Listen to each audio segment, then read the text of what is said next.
Kkooti ewadde bba wa Nabilah Akaseeko. Isaac Sempala bba w'omubaka omukyala Nabilah Naggayi avudde mu kkooti ng'aliko Akaseeko. Omulamuzi bw'alagidde nti asigale mu nnyumba okutuusa omusango bwe gunaawulirwa mu kkooti.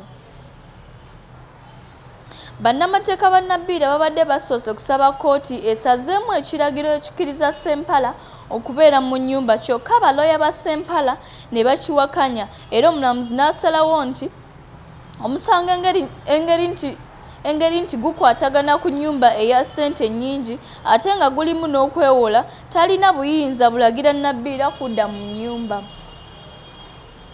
Yalagidde nti omusango agusindise mu kkooti etawulula enkaayana z'obusuubuzi era n'alagira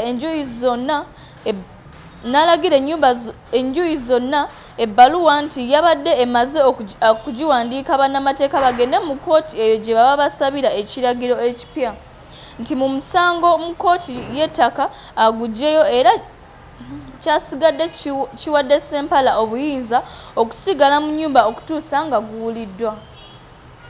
Sempala yavudde mu kkooti nga musanyufu, kyokka bannamateeka b'abalyamuleeba ne Nabilah nga banyiivu kubanga tebamanyi bbanga musango lye gugenda kuddamu kuwulirwa mu kkooti gy'agusindise wadde yabadde abalaze ebbaluwa nti agusindise. Mu kkooti Isaac Sempala amaaso yagasimbaganye ne Profesa Venancio Balyamuleeba ayagala okumufulumya amaka ge ekatuuso mu Buziga. Sempala yawawaabidde mukyala we Nabilah Naggayi Sempala ne Profesa Balyamuleeba okwekobaana bamutwaleko ennyumba ng'agamba nti yamuwola obukadde 85.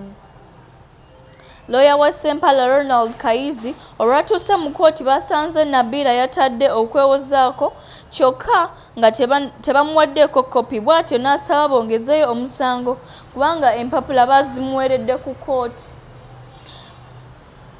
Naboth Muhaire munnamateeka w'abalyamuleeba yagaanye eky'okwongerayo omusango ng'agamba nti empapula baazibawadde eggulo limu naye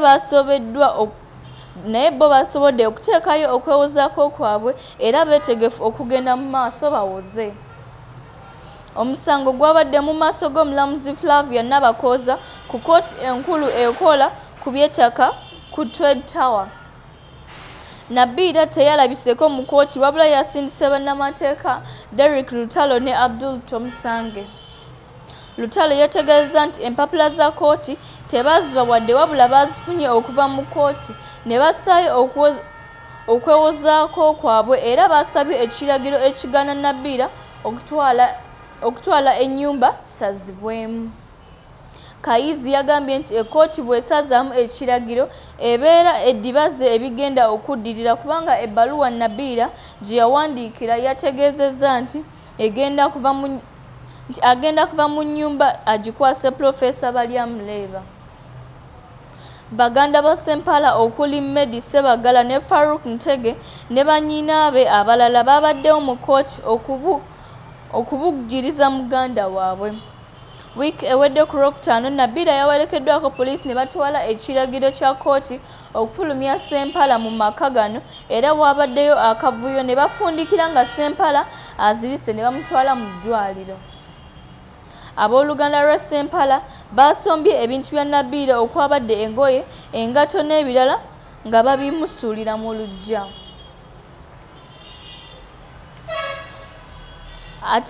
Ate mwami Sempala yategeeza LMTV nti amaze emyaka 13 ng'abeera yekka. Mu kirayiro kye yakuba mu kkooti, Nabilah yategeeza nti babadde tebakyabeera ne Sempala okumala emyaka 13.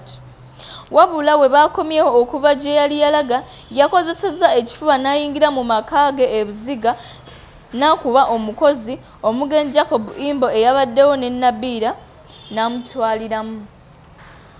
Kuliko eyo nnyo abasasi baffe.